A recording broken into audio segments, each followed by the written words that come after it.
Hi, Charles SirBookSage here, and I just finished watching Season 3, Episode 2 of The Mandalorian. Now, I actually like this a lot better than the season opener because we're finally moving the story forward a little bit. I realize I'm starting to have a love-hate relationship with this show.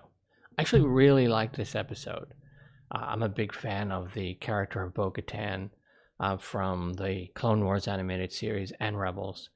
And I liked the Mandalorians in all of that, and we got to see the different factions of their society. We got to see when Mandalore was still a society, at least in some sense, where Bo-Katan's sister Satine was their kind of main ruler. So this was a really interesting episode because it was almost like the ghost of all of those Clone Wars and Rebels episodes, seeing like how far they've fallen in a sense as a people. And a lot of that is due, like Bo-Katan mentions in this episode, to them just breaking down into all these little clusters and just fighting each other, which made them just ripe for the Empire to just do what they did. The frustrating parts about this episode and this show in general is this was about a 45-minute episode, and not a lot actually happened in it. Mando, Din Djarin, Grogu, go off back to Tatooine because apparently the only other planet that exists in this entire galaxy is Tatooine, and you always have to end up in Tatooine for some reason. Even it's supposed to be in the ass end of the galaxy and nowhere near the heart of civilization and everything, but we always end up there. And we get, of course, it's this episode's like blast from the past, the R5-D4, I believe it is, the red droid that Luke and Uncle Owen almost bought, but that it popped its top and Luke thought it had a bad motivator. Now there's a whole like story behind all of that between R2 and R5 that you can go read about if you want to get into like the sort of lore that didn't play out on screen. But it's pretty cool. This is from the original Star Wars movie. This is R5. It's cool to see that R5-D4 has survived all of this time, and he's still roaming around. He's with, I think Peli is her name, the mechanic on Tatooine, who is doing her usual, kind of conning dumb people in the galaxy. So there's some big celebration going on Tatooine. And she's kind of hired a little group of Jawas to go out and strip parts off of land speeders that the people there to view the festivities are parking in places they probably should be smarter than to park in. So the Jawas are going and stripping some parts off. And then, they end up coming to her hoping she has parts. And then she makes extra money off them because it's a celebration, it's a time crunch. And they give her money to go off, and then, the Jawas just come back out of the back with the parts, and she puts them on. So it's a nice little scam she's got going, particularly running during a big festival. Like apparently there's a land speeder like race going on through what looks like Mos Eisley or whatever. I enjoy Tatooine. It is a bit silly that somehow this random planet in the middle of nowhere keeps popping up. I could see if it's part of some sort of galactic tour where you follow the path of the great heroic Luke Skywalker who brought down the Empire, and this is one of the stops on this sort of galactic sort of tour. Like imagine if you go to like London and you ride those double-decker buses you take tours. New York City, Manhattan's got those. I imagine somebody's got to have some sort of galactic tour where this would be one of the destinations it would bring you to. We haven't seen that in the show, but I imagine that's something that probably does exist. Anyway, bit of a tangent there. She ends up basically convincing Mando to take R5 because she doesn't have any of the parts to fix the other droid, the IG-11. And they go to, finally they fly to Mandalore, the planet Mandalore. And they go explore. And of course, R5-D4 is kind of a coward, and Mando has to go rescue him. The entire episode is a quick stop off on Tatooine. Din arrives at Mandalore. They go down, they search. There's creatures down there, they fight. Mando gets captured, Din Djarin gets captured, and tells Grogu to fly back to Bo-Katan's planet in the system there to get help. And Grogu and R5-D4 fly off to her planet, and she comes back with them, and they rescue Mando. That's pretty much the entire episode. And it took 45 minutes just to do like what really was about 5 minutes of action.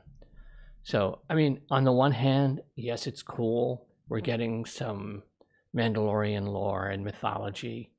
So I like that aspect of it. It's more world building stuff. So I like all that stuff personally. But a lot of this episode was like filler, where they're just walking from here to here, or walking from there to there. And then we saw Grogu and Din come down off the ledge down to the bottom to walk.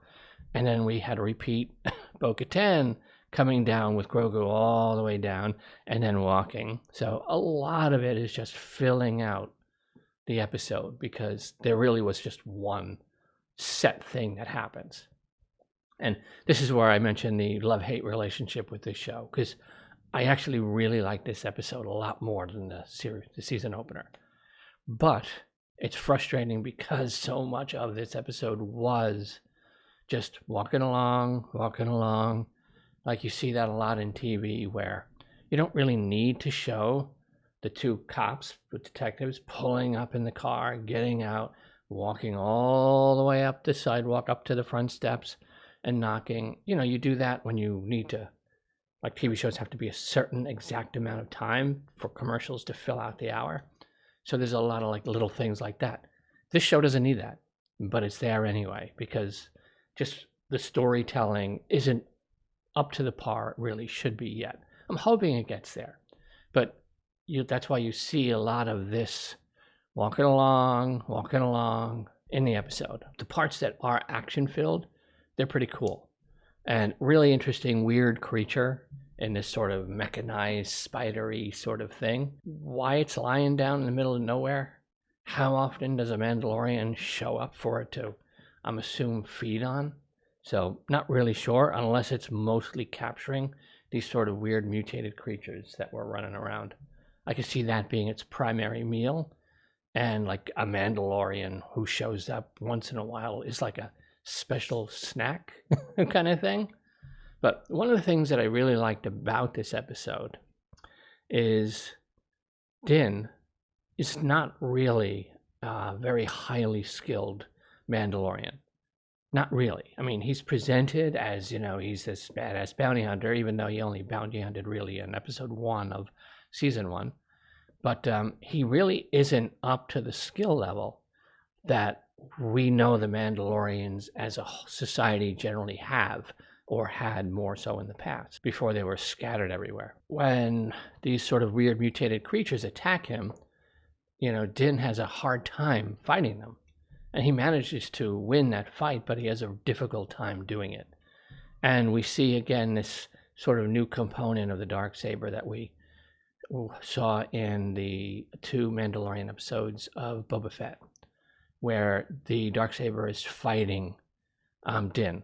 It doesn't seem to really accept him as its proper wielder, even though he did win it from Moff Gideon.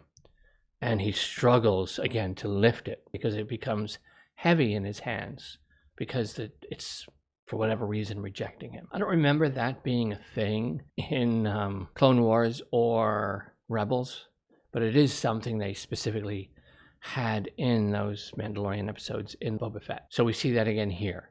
And I liked that because Din has a difficult time, partly and because the Darksaber is kind of rejecting and resisting him. But when he's captured by that sort of the creature inside the mechanized kind of spider thing, made me think slightly of a Dalek, only in the sense that it's a creature living inside a mechanized unit. When Bo-Katan shows up, she gets attacked and she's fighting. She makes quick work of those mutated creatures, because like a Mandalorian should, as big and strong as they might be in the weapons they have, once she finds her footing, she carves them up pretty easily, which is what you would expect out of a Mandalorian. This is one of the things that's been frustrating to me about the Watch.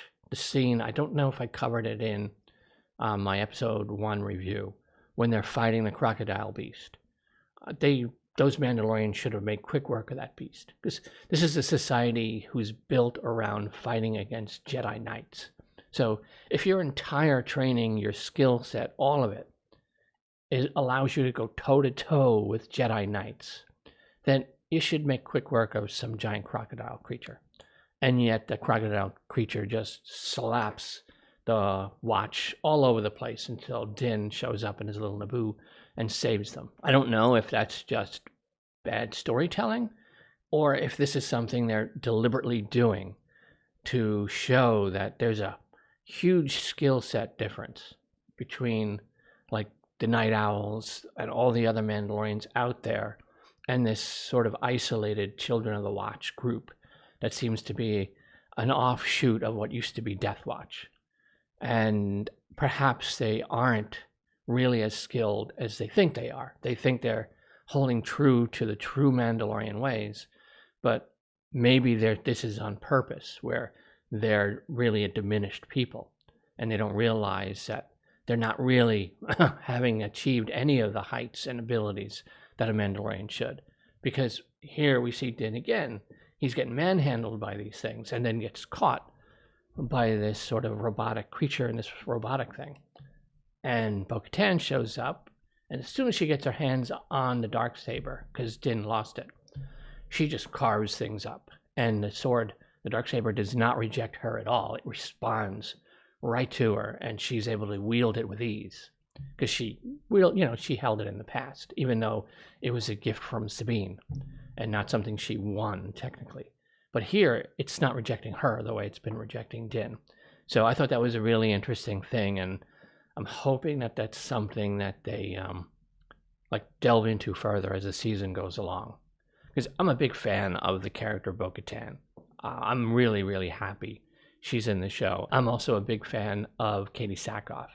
I know most people, they probably think perhaps Starbuck from new to us, those who watched the original Battlestar Galactica when it first aired. The remake of Battlestar Galactica, most people probably think of her as Starbuck when they think Katie Sackhoff. To me, I will always think of Victoria Moretti from Longmire before I think of any other role. It's Victoria Moretti, then Bo-Katan, and then Starbuck for me personally. I enjoy watching her. I would love for Din Djarin and Bo-Katan to kind of move forward and kind of develop a relationship and everything, because Star Wars hasn't had a power couple in quite a while. Bo-Katan and Din could be a power couple. He's got to level up his game as a Mandalorian fighter, though, because he's nowhere near on her actual level and on the level of the Night Owls. He doesn't seem to really have those honed abilities that the rest of them do. But again, I don't know if that's just poor storytelling on the part of these writers and showrunners, or if this is something they're actually beginning to deliberately show.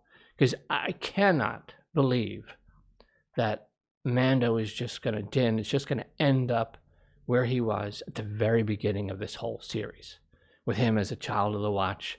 I imagine he's going to do everything he can to be accepted back in, but something has to pull at him and make him realize there's a much more important and bigger part to being a Mandalorian, and that being in the Watch is really keeping him from that.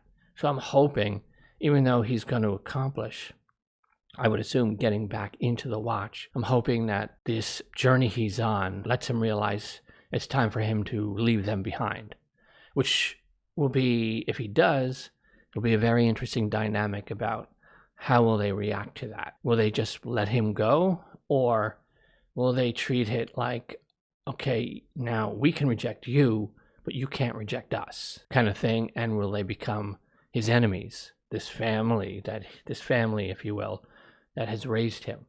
So, and there's a lot of possibilities here we're beginning to see in this season, even though we're only 2 episodes in. I liked all of that a lot because it makes me hopeful for the season we're going to get.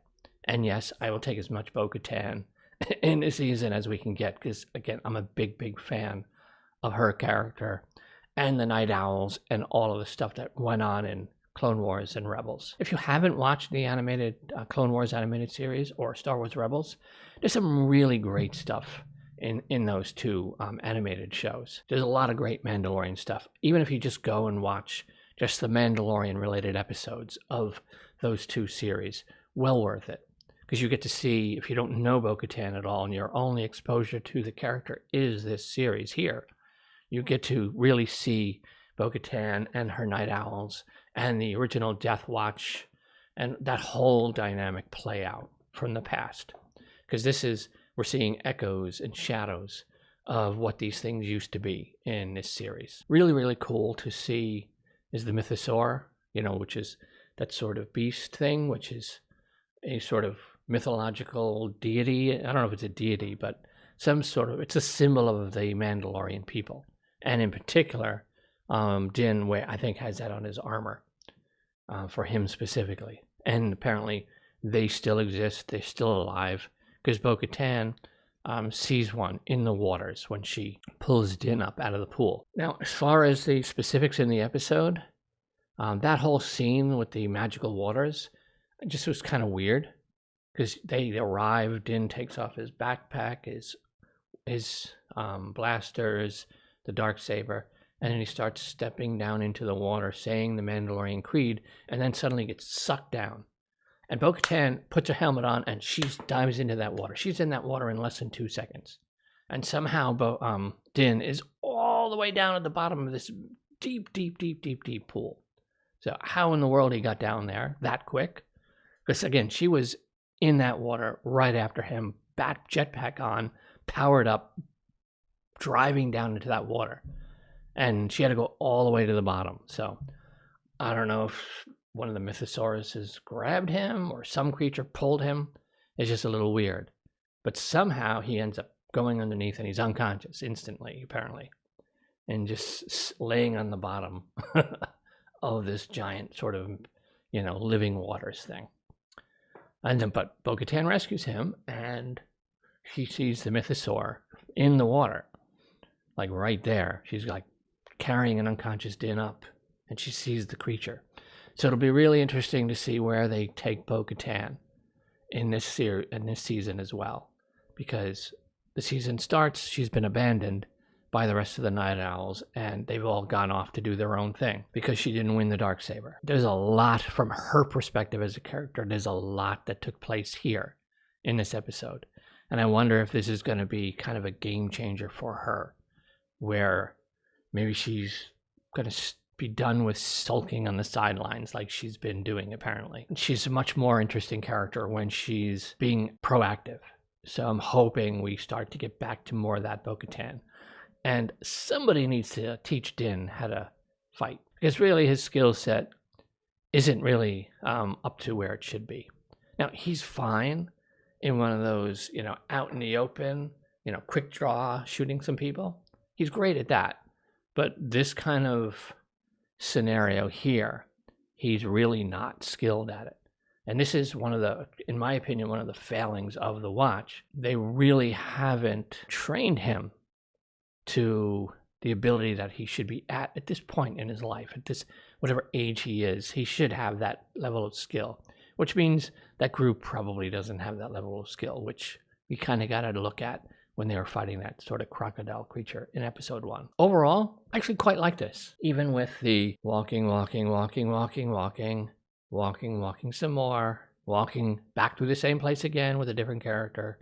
So, I wish they would just have a little more story in each episode, because honestly, we have 2 45-minute episodes and maybe 25 minutes of actual things have happened in that 90 minutes. And I'm assuming this is 8 episodes like the first 2 seasons, since they're doing this is apparently chapter 18 for some reason.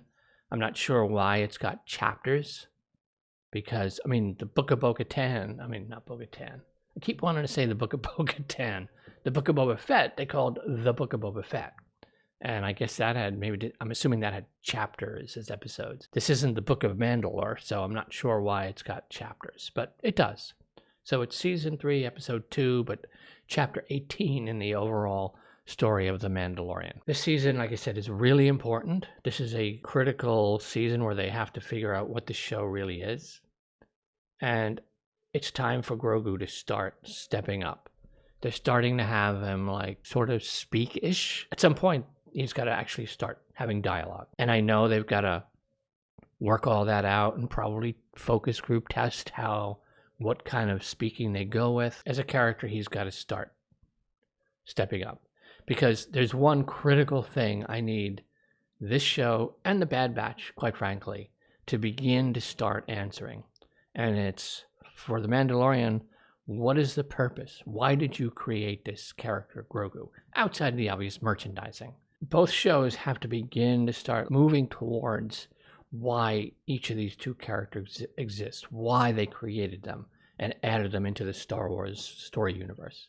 So we'll see if we begin to get hints at whatever that larger purpose is. We have no idea whether either Omega from the Bad Batch or Grogu are alive later, because I believe The Force Awakens, is that 30 years after Return of the Jedi?